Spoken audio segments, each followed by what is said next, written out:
Hey, what's up, everybody? This is Tyrell Dennis once again, and pretty much what I'm going to be doing is doing a explanation of the control of societies in the world through subjects. And this is just some writing I was just doing, just a subject that just came off the top of my head, and I just want to expound a little bit more about it. Talk more about it. So, well, I guess what prompted me to write that is you ever wonder how a subject, what I mean, but just in case you haven't read it or listened to my writings, every subject pretty much has a power. As I mentioned, like for instance, history. History is a great power because without history, we ourselves would not know about our past. It's just like, without the present, there can be no future. You know, Without the past, there can be no present. So the past, is, just the thoughts of a certain individual or certain groups of individuals talking about, their life or their discoveries or advancements, whatever it may be. It's from their time period, and anything can be the past. Yesterday, that's the past. An hour ago, that's the past. A minute ago or even a few seconds ago, that's the past. But history, or detailed writings, or it can be like different artifacts, whatever it can be. As long as it's dealing with the past, something that's before you, and again, that's very important because, without the past, one has nothing to go back on. It's just like starting life right then and there without looking to what happened before you. And history, his story is from a point of view, a one person point of view or a group of individuals point of view. And then next comes writing, which is also very important. You got different writers from different ages, different time periods. We got copies of different books. We got, whatever the subject is, the Bible, any type, those things we can read about now because of writing, which consists of ink, pencil, and something to write on, piece of paper. In ancient times, they wrote on wood, papyrus, stone, and sometimes even metal. But yeah, writing itself, and also, of course, if one can read, then writing is very important to them.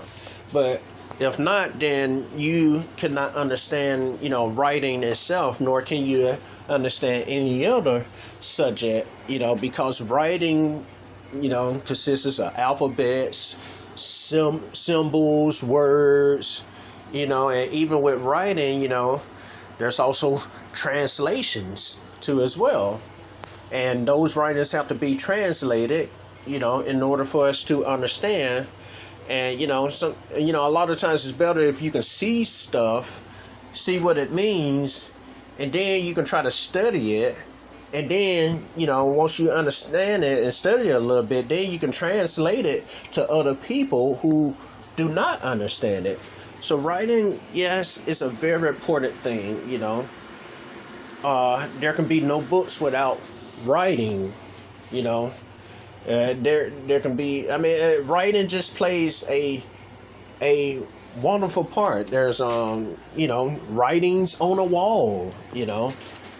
And writing itself is just preserving someone's mind, someone's knowledge from their mind, translation to a piece of paper or whatever it is, so that individual can read what is written. You know, it's easier to think a thought than it is to write a thought. As I said up in the reading, you know, we have more thoughts than we can write down. There are so many thoughts that's running through our head right now as we speak. It's impossible to write them all down. I don't care how educated or intelligent you are. No man, not even myself, can write down every single thought that comes to a person's mind. But you just have to write down something that a person can grasp, you know, because, you know, there's even things, you know, that pops in our mind is this worthless, you know. It can be some type of distraction. You know, you wouldn't want to write a distraction down, or unless it's something that's hindering you from writing. You write that distraction down so you can go by how to handle it, you know, the problem solving / critical thinking thing, and how to eliminate that distraction, you know, so you can have a continual writing flow, and, you know, and can remove all the writer's blocks of what have you.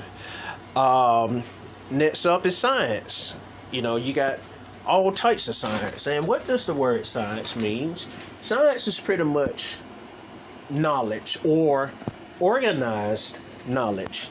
Now, you know, science is one of those subjects where they go deeper into the studying of something. You know, you got your theories, you got your hypotheses, you know, you have all that. In science, when something is studied, it get categorized, you know, into different groups.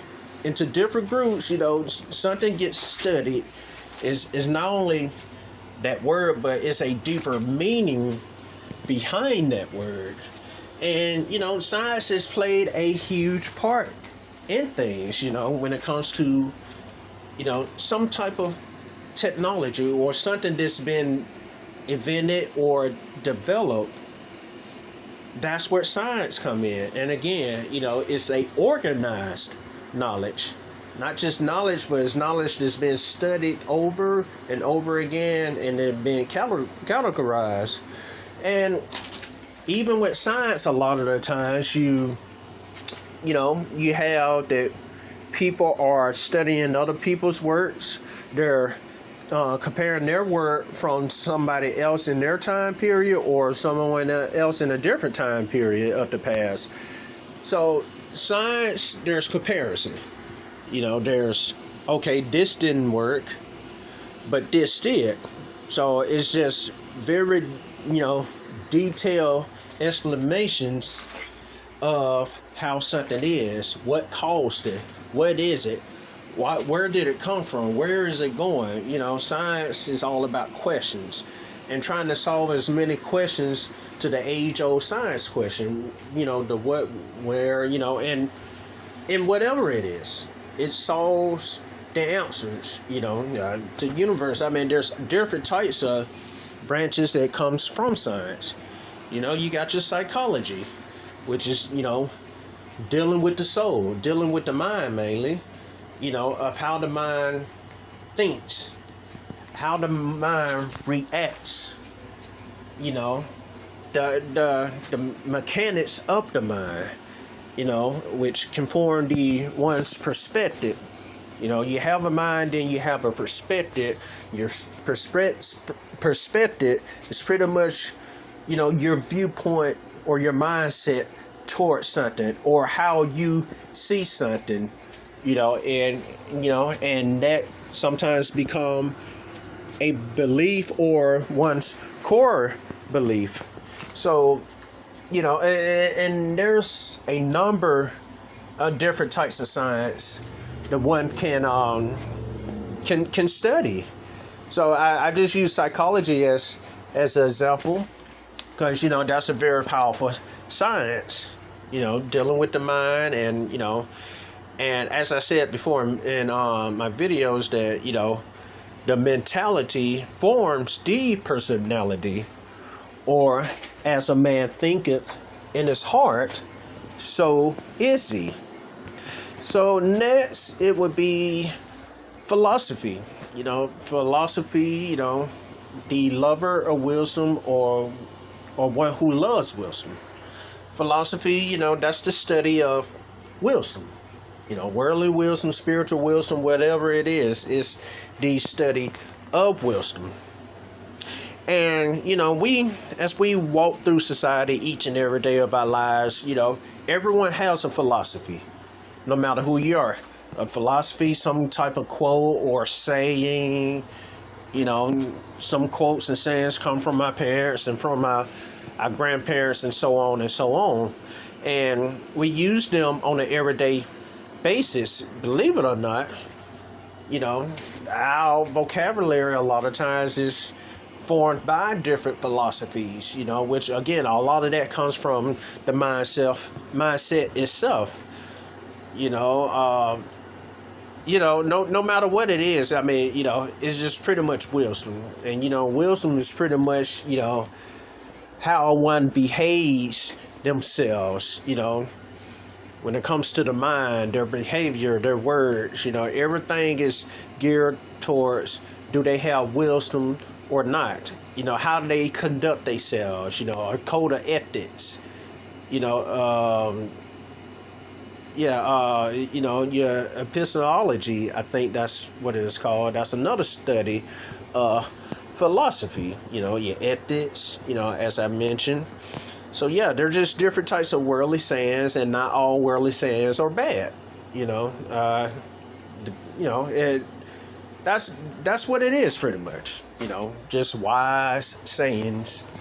So yeah, and again, there's other subjects that can be talked about too as well. One is political science, political science or politics, and that's pretty much the engagement of, society in relations to the leader or leaders of that society or of a country, empire, territory, or whatever you may call it. The connections with the leaders of the country towards their people, and also on an international level, the leader of that country towards another country that they're visiting, and each culture is different. Some countries accept other groups but don't accept other groups. So in politics, political science, is just pretty much studying different cultures, and cultures itself, shape what society is, and even shapes what the country is too as well. When you have culture, you also have the mindset too as well. There's, when you go to this country, there's a different mindset, that they have. What's acceptable in your country may not be acceptable in their country. The customs that you practice in your everyday life may seem crazy or stupid in another country's culture. So it's just that understanding the culture, whether it's in one's own circle or in an outside circle, or even in a foreign circle. So yeah, that's just some of the explanations from my writing, The Control of Societies and the World Through Subjects. I hope you all liked the video. Give me a like, give me a subscription, subscribe to my channel, share, view my videos. I hope you all enjoyed this video, and I will see you all next time.